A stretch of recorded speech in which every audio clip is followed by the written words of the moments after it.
everyone, welcome to TriEssence martial art channel. Another style deconstructed video, and then today we're going to talk about another very famous Taichi move called cloud hand. And just to remind you, we're going to be investigating all these techniques through two main criteria, right? Firstly, the master key,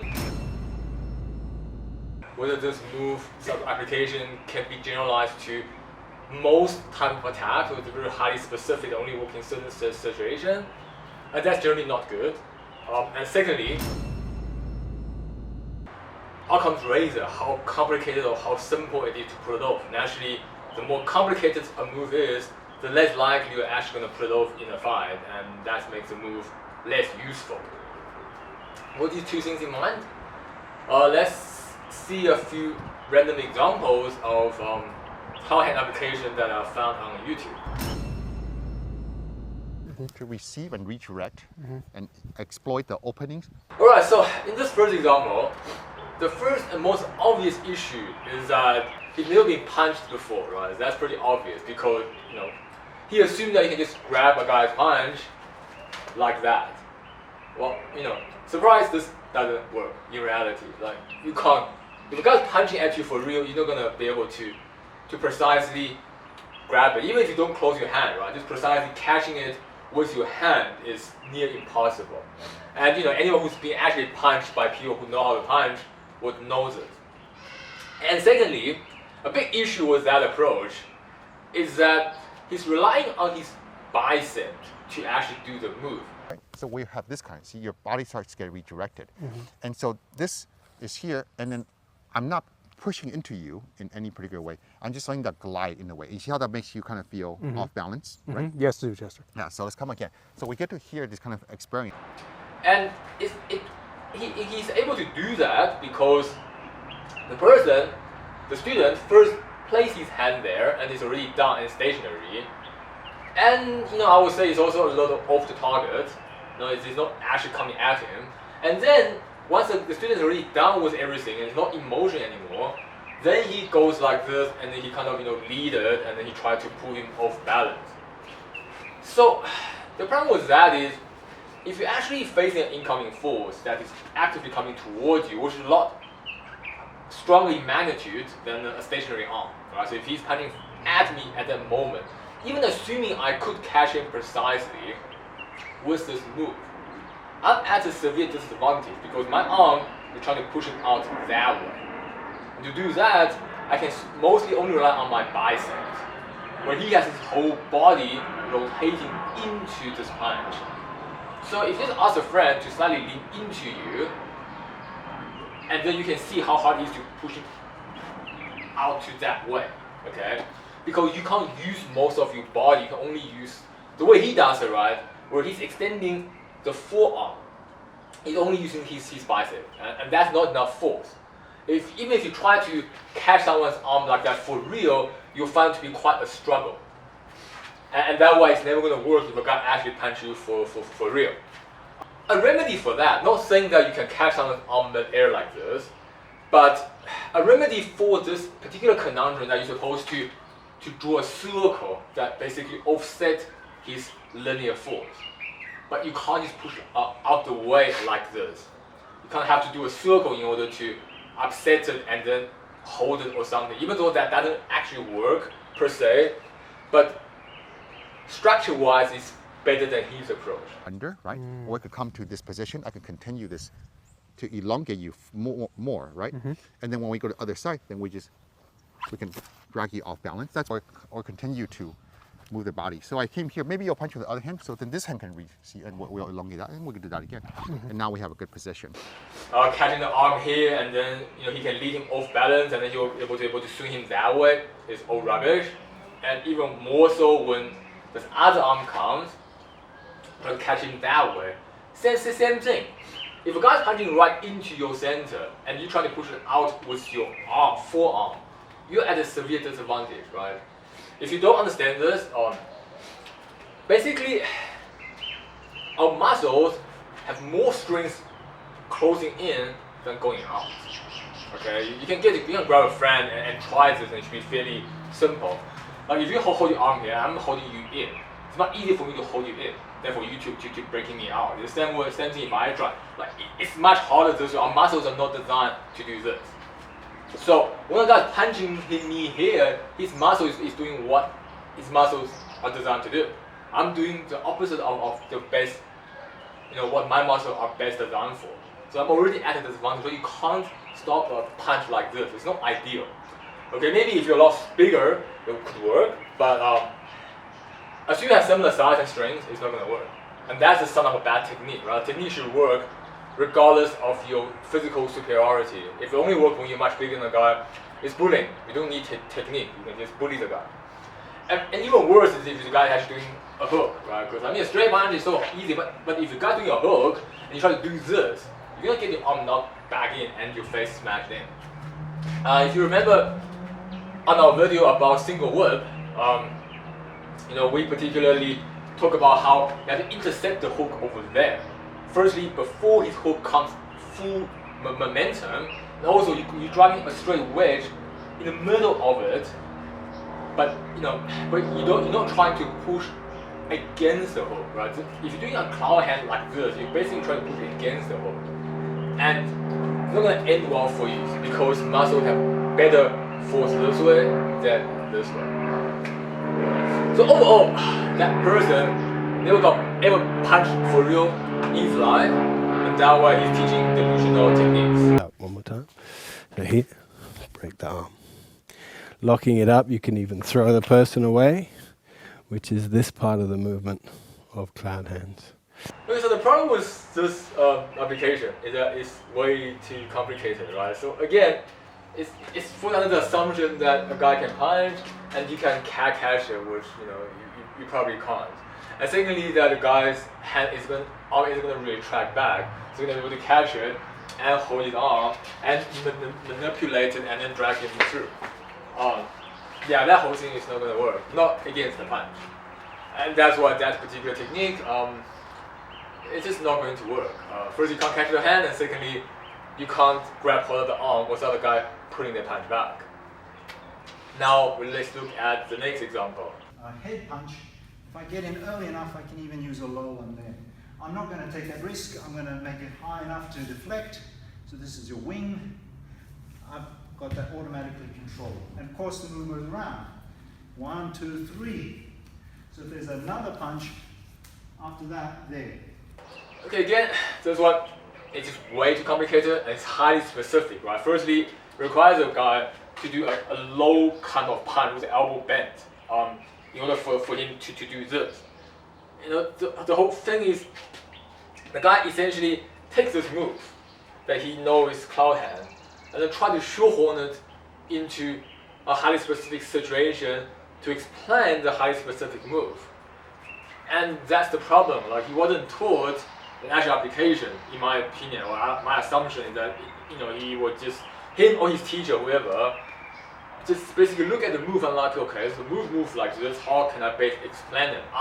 This is a low block and that's a high block. So this entire idea is just so detached from reality. Firstly, the guy had to punch low, right? If the guy's actually doing an actual regular jab, this isn't even going to stop nothing. Okay, he can argue that, okay, when he does do normal jab, then I'm not going to use this. In that case, then, what good is it? Who start off a fight with a punch over here? Not a lot of people.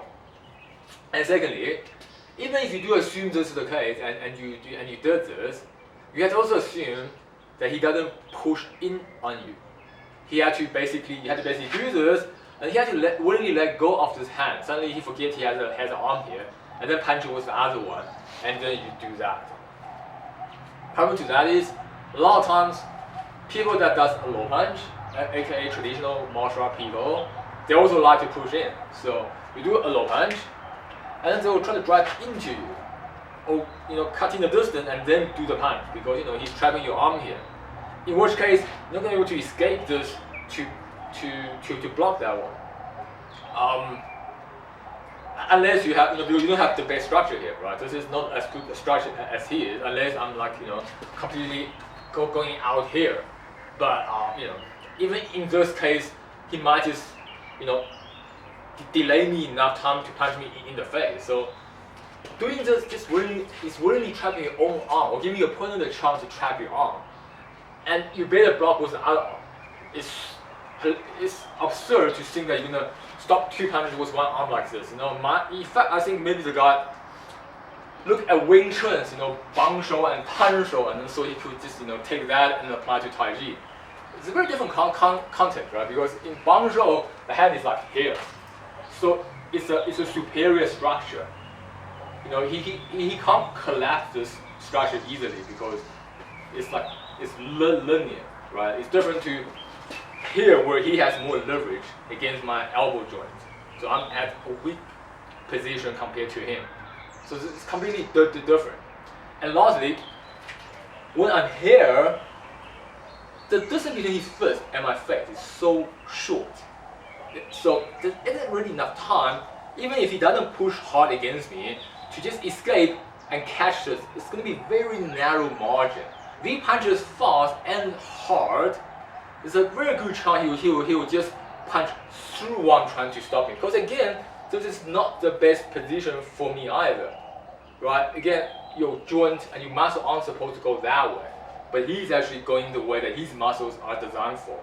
So I'm always at a disadvantage. And with the speed and the short distance and the power that he can generate from a punch, it's very likely he's going to punch through this poor attempt of a block and get hit in the face. So the common thing with all three of these attempts is that they probably never got punched in the face before. I mean, maybe they have done sparring or whatnot, I don't know, but to propose these as a solution, as a application explanation to cloud hand, is just absurd in my opinion. Okay, if you consider how fast a punch is, and the fact that people actually pull their hands back, right? I mean, a jab is not going to be there, it's going to be, right, and the cross. So, if you do like 1-2, it'd be like 1-2, and you think you can complete this in that time? Highly, highly unlikely. Only to think that you can catch my hand, like what is a jab or a cross? It's gonna be absurd. Just go out there, find a regular boxer. Tell him to punch your face and try any of these. It's not going to work, and that's what it is. So none of these actually works. Then obviously the next question is then what is cloud hand supposed to be used for? And to explain that, we're going to have to go a little bit back in history to fully understand where cloud hand comes from.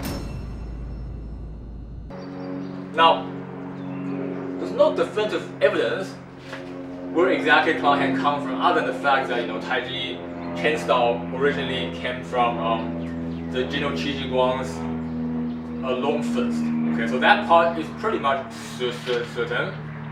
And we also know that Qijiguang made his long fist basically based on his weapon training. So initially he did weapons, then he realized that his soldiers can do some empty hand training to build the foundation towards using a weapon. So for him, empty fist training is a foundation towards weaponry, right? So you have to keep that in mind. And once you consider these factors, it then becomes a pretty good argument that cloud hand probably came from a weapon technique. And that weapon technique is as follows. So basically, this easy. Right hand versus right hand, right? So if I'm starting from this position, and he gave me like an overhead chop, obviously, it will probably meant for a broadsword, but I only bought one broadsword, so Eric's gonna use a straight sword, but this is meant to be a broadsword.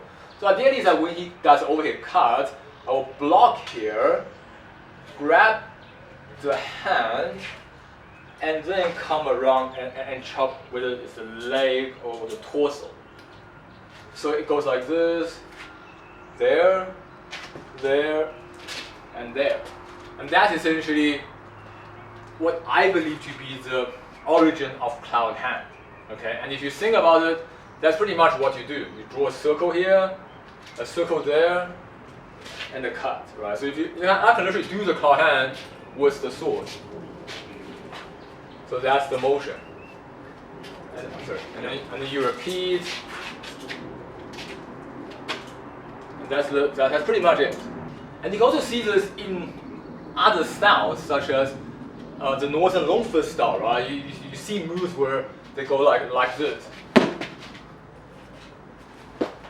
So that, again, very similar to how you would use a sword and complete this move, except that now you don't have a sword, which correlates to Zhou Qiguang's idea that you first train empty hand, and then you can give you a weapon and you'll be able to use the exact same move into a technique.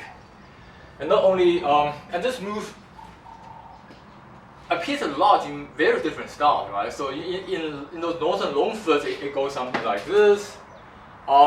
In Mantis, in palm flower Mantis, we have something similar, where it goes like this. You can see that it's actually very similar. The difference would be the idea that I catch the hand here, then I do that, and then hit him in the stomach.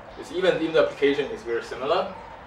And then another example of this would be from what we call the internal mantis or the Shanxi mantis, which deviates from this type of usage. It looks more like that. And this is more close to what the current Taichi people perceive to be the application for cloud hand. With one difference, right, is that the Shanxi mantis guys, they know that you can't use your bicep to overpower a punch. So they don't try to go this way and then lead the guy astray. Instead, their hand comes up, right, and basically use their body to come down.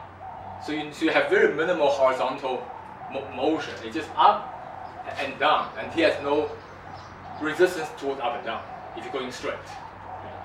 You might think if you're going straight, you have no resistance to the side too, but it's because of the way the arm is going to the side. It's just harder than going up and down like this. So in mantis, they will be internal mantis, right? Shanxi mantis will basically have something like this, which is better mechanic, but I would say it still doesn't work that well against actually boxing. It works in their own style, but I don't think it works well in boxing, right? But that's like another topic. And then you also see something similar in Xingyi, where they call the crocodile style, Tuoxing, where they go like this. And over there, I'm not an expert in Xingyi, but I've been told that this is more for evasional purpose. It's like sidestepping, and the hand is just there to cover up your defenses. I'm not gonna attempt to tell you how the application works, but these are just examples of how this move appears in many different styles in the North, which tend to reason that this move must be pretty old. It comes from a source, most likely the Zhou Qiguang's fifth classic. In order for it to influence so many styles thereafter, not just Taichi, right? Unlike single whoop, which is very characteristic move in Taichi. We see it in Qiguang's first classic, but you don't see it in a lot of other styles. There are some styles that has it, but it's not as prevalent as cloud hand. So this move definitely originated from before all the styles diverged. That's the point I'm trying to get at. But now, what exactly is my view on how Taichi cloud hand has been used? To answer that, first you have to understand that there are two versions that we should distinguish. There's more, but for this video we'll talk about the two. One Chen style, one Yang style. Chen style is more close to the original, and Yang style is more modified, so it kind of changed. And you can see that from the motion itself, right? Chen style cloud hand basically looks like this.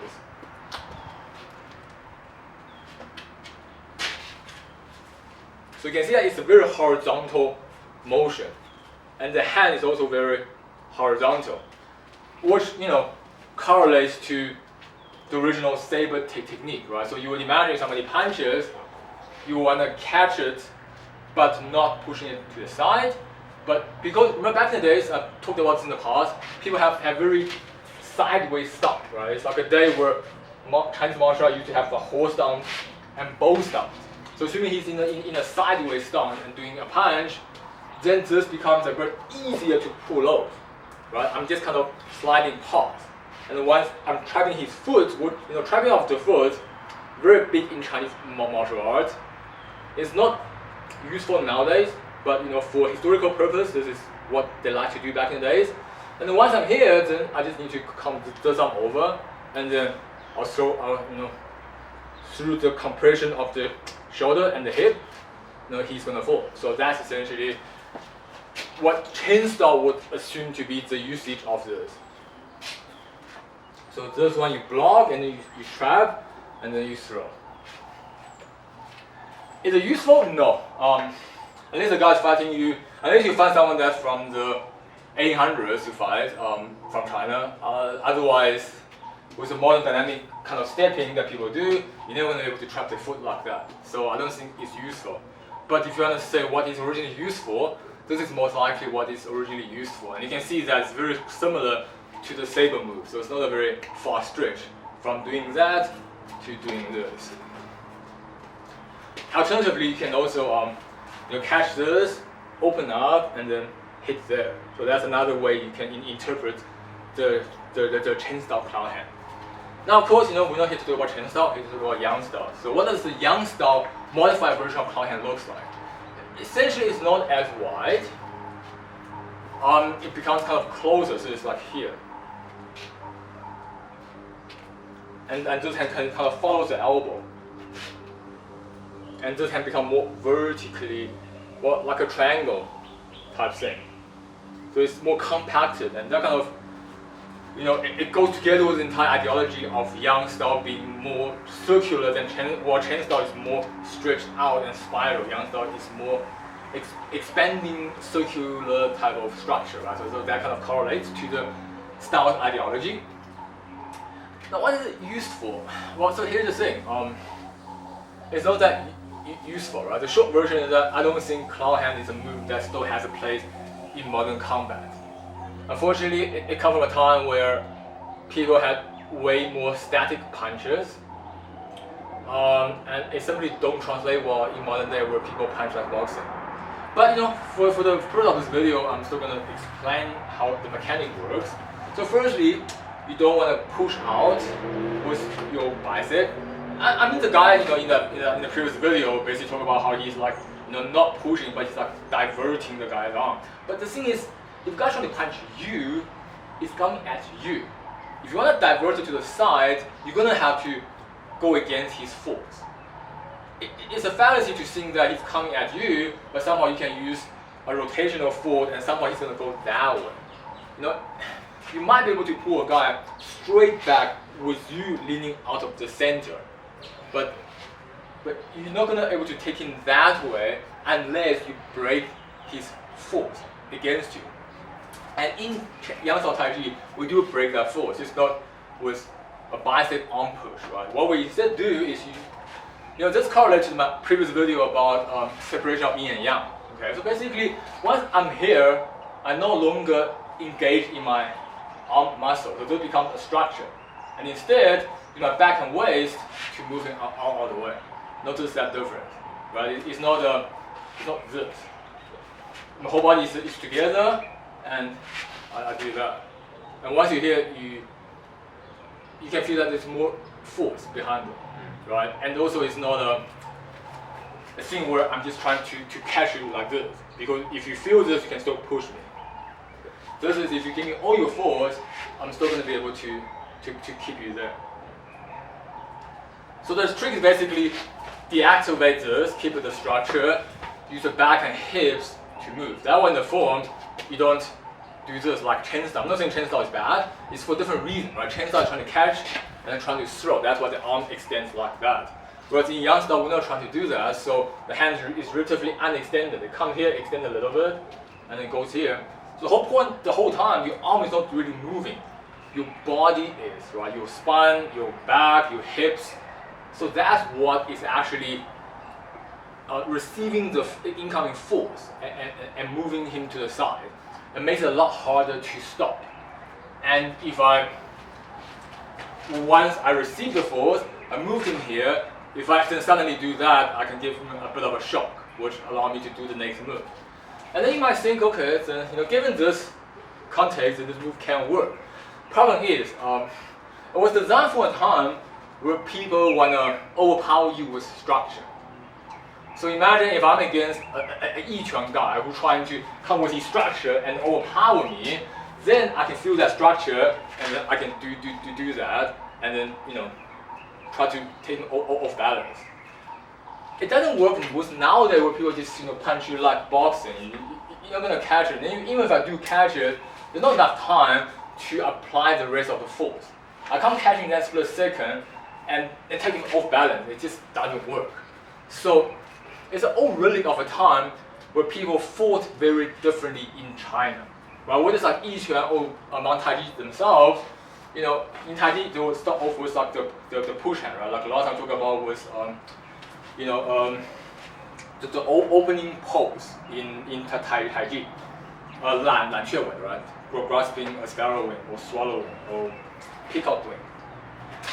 So we start off a push hand session like this. And back in the day, some people they start sparring in this way too. And once you hear, then you can see how cloud hand is kind of useful because if I can overpower him this way, then this hand can come over, and you see, and that's why the hands come together because I'm controlling this hand and I'm controlling that hand, and that's kind of the stuff you are dealing with.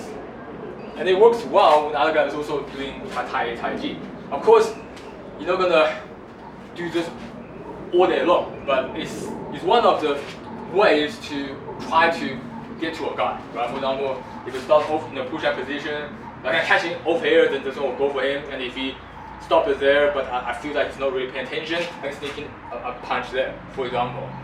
Or if I catch him here, I do that and he didn't get enough, then I can just come here and then hit him in the face. So it's designed to be in this distance. It's almost like in a push hand distance, or you can also think of it more like a Wing Chun, Chi Shou the distance. And then this type of maneuver has an advantage. But if we're disconnected in modern day fighting, where a guy will just try to spray you with jabs and then body shot and hooks, it's not gonna work. And unfortunately, cloud hand is outdated, and that's what it is. And we have to face it, right? It's just like, if you look at animals, monotrims, right? If you don't know what that is, like platypus and echidna, they're outdated. They can't compete with placental mammal, which is us, or eutherians. And that's why in every other continent, they went extinct, and we didn't. Except in Australia, because Australia was isolated. There was no placental mammal in Australia until man got there. So there's no competition. But everywhere else, they got out-competed. So it's the same thing in martial art. Essentially, in the 1800s to early 1900s, people in China fought in a specific way, and in that context, cloud hand worked. And nowadays, you're fighting MMA guy, boxer, it doesn't work, and that's basically it. And if you want to preserve the history, this is what the hand was meant for. If you want to be a good fighter, you're gonna have to just pick and choose and use what is still useful, rather focus on the mechanic of Taipei rather than the application. Because application, a lot of it is outdated. And lastly, I'm just going to talk about the Wuxing Tongbei's interpretation. And I need to make it clear here that I don't believe the Wuxing Tongbei approach is the original approach. It's most likely a modified approach, basically by the founder of Wuxing Tongbei, great grandmaster Zhang Ce, where he looked at the Taichi cloud hand and he looked at his own Tongbei application and then found something that kind of similar and kind of merged it together. So this by no means represents the original Yang style application, but just for curiosity's sake, right? Like what would Tongbei's overpowering approach make use of cloud hand? Well, quite simply, again, we don't really care what he does. We don't want to come close and then do cloud hand in a push hand range. Essentially, what we do is we start here, we kind of do an evasive move, and then we just do this. So essentially, just whack your arm over, and wherever you catch, you don't really care. And if you can catch that, then you just whack him again. And if you do it fast enough, you hit it. So it's a very raw brute force way that it's almost not like a cloud hand, but if you look at it, it's kind of still like a cloud hand. So that's why I say it's not the original intended application, but that's probably the more useful one. Nowadays you can probably still go to a modern fighter and be reasonably safe. You might not succeed, but you'll be reasonably safe by whacking this way. Whether he punches or he doesn't. If he doesn't punch, you just whack him in the face. You punch with that arm, you catch it with that hand. So it's basically going through the whole thing. Whatever is here, you're going to catch, and then you hit it. And that is probably the best interpretation, although not the original. And that's basically what, in my opinion, is how Cloud Hand was used in Yang style Taichi and in Wushin Tongbei. Anything you want to add? No. Alright, so I hope this video makes sense to you. And again, by no means I'm trying to say this is the way it was in history. It's just my best guess based on all the factors that I've mentioned, right? I mean, no one has a time machine. We can't go back to Yang Ruchang and check what was him. So this is the best assumption I can make given the current evidence that I have seen. Hope that has made sense to you, and if you do, consider subscribing to my YouTube channel. And if you can support me on Patreon, that would be greatly appreciated. And as always, a huge shout out to all my Patreon supporters. Thank you guys so much for your support. I haven't been uploading public videos regularly recently, but I have still been keeping up with my Patreon videos because obviously, when I don't have time, Patreon supporters comes first. And a warm welcome for new Patreon supporters, Gareth William and Jarvis. Thank you so much for joining my Patreon family. And as always, any questions on current content or suggestions for future content, always feel free to contact me and I'll get back to you as soon as I can. If I'm not, I'm probably stuck with exams and stuff. But I'll definitely get back to you as soon as I'm free. And if you do support my Patreon channel, you get a whole array of exclusive videos where I go into depth on the mechanics of internal martial art, which is Yiquan, Taichi, or Wushin Tongbei, and explain how the internal mechanic works using scientific principles, right? So there's no hokey-pokey, woo-woo, mystical magic. Everything is based on physics and understanding of science. If you're interested in that kind of stuff, do consider to subscribe to the Patreon channel. And thanks for watching TriEssence martial art channel, and I'll see you next time.